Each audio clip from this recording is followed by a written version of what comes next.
What's going on, guys? Welcome back to the channel. Today I'm going to be reviewing the Nike Vapor 16 Elite in the electric colorway. Now normally I would say these are pretty much the same as the previous model, the Vapor 15s, but there actually is a slight difference in fit, comfort, cushioning, and I'll get into that later in the video. If you guys wanted to know a very quick detail, these are true to size, so whatever size you get in any of the Vapor models in the past, I don't know, like 5 years, it's probably going to be what you want in these as well. Oh, these things are more narrow than the other ones. The year before these, I could just put them on and I feel like I wore them for like months. But these ones definitely feel like I need to break them in. We just finished doing a 2-lap warm-up, then we did some dynamic stretching, then we did 4 laps around the field. And after the 4 laps, these definitely do feel a little bit better, but my pinky toe is hurting still a little bit. And the Air Zoom, I cannot feel at all whatsoever. Like the previous pair, their cushion setup was so much, it felt like I was walking on clouds. But these ones just feel like normal ones. I don't feel the air at all, honestly. Now, I'm almost certain these are sold out on pretty much every website. Personally, I don't like these enough to keep them, so I am going to return these, I think. I actually like the 15 model more than these. Now, before I begin, I want to quickly just say, please subscribe and leave a comment. It really helps me out with the algorithm. I know I don't post like every week, but I want to eventually get back to doing that, and I won't be able to do that without your guys' help. So also, if you want to know, this is the box it comes in,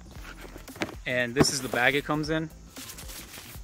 It's got a zipper pocket as well. All right, let's quickly go over the tech and pretty much the details of the boot. They're actually using a new term I've seen called Atom Knit, and it's labeled incredibly lightweight and strong fly knit. And there is no fly knit or Atom Knit labeling on here, but on the description on Nike, it says the grip knit, Atom Knit, and fly knit combined to form the thinnest Mercurial upper to date. They're basically saying that it's supposed to help with ball feel. The upper is completely covered in Nike grip knit, which I really like. I believe they also use this in the, I want to say it's called the GX Phantom 2s that I previously reviewed. Just adds for a little bit of grip on the ball. It's not like overly grippy where you're dribbling and it kind of like messes up your touch. It doesn't stick to the ball when you want it to or don't want it to. I really like how subtle the grip is, and you can definitely feel it when you're touching it with your finger. It almost feels like how some phone cases are rubberized. That's the feeling you get. Obviously the tongue area is exposed fly knit. The Vapor knit is not on that, or the grip knit I mean. So you obviously see the cheetah print going throughout the back, medial, and lateral sides of the boots. Those same cheetah prints are also on the check mark on the outside and inside of the boot as well. Something that I kind of didn't like was, in person, this material is actually like a bluish gray. I wish they just either did straight up gray or white even, but yeah, this bluish gray I don't really like. It's actually a colorway that's on all the electric pack, I guess, like the running shoes, basketball shoes. Moving to the back, you also see the big Air logo going across. I wish they just kept it simple, with Air having a very subtle branding on it. I really like the other like cheetah print colorway that I have of the CR7s. I really like how those look. Obviously got the Mercurial branding on the heel, small Nike swoosh logo on the tongue. This is what the insole looks like if you guys are curious. There is only like this little cutout for the Zoom cushioning that I will get into later. All right, now moving on to the bottom, this is actually kind of where a lot of the change is. Nike is calling this kind of like a wave pattern to the traction, and I'm not sure if you can really tell, but there is kind of like a rippling effect. It goes from like small to big, and the biggest stud of the wave traction, the Nike app says that it's supposed to be the same size as the other studs, but they're not. I mean, you can kind of see here, it's a little bit shorter than the other ones. It says they paired the wave-like traction with evolved chevron and blade studs to help you stop when making quick cuts. Now, this is what they mean by the evolved chevron, is this shape right here. Anyway, you have the big Nike check mark you can see right there, and then also the Air Zoom. The Air Zoom also feels a little bit different, and then you also have a small Nike check mark on the bottom right there. There's also a very small Mercurial branding logo right in the middle of the boot. All right, so now let me finally talk about the performance. It's not a bad boot at all. I'm just nitpicking here. Like, for $270, like, yeah, it's a good boot.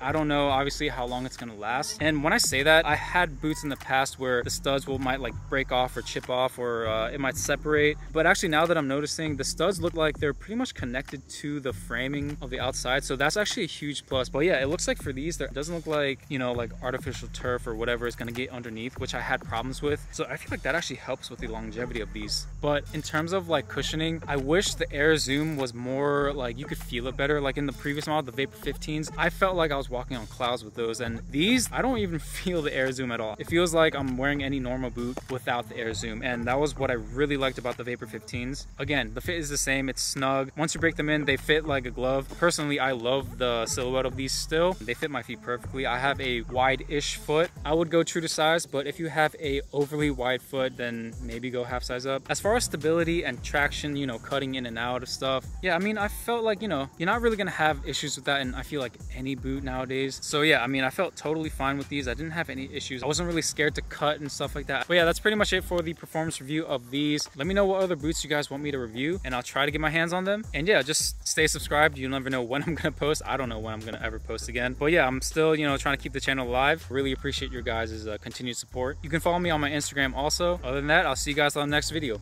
Peace.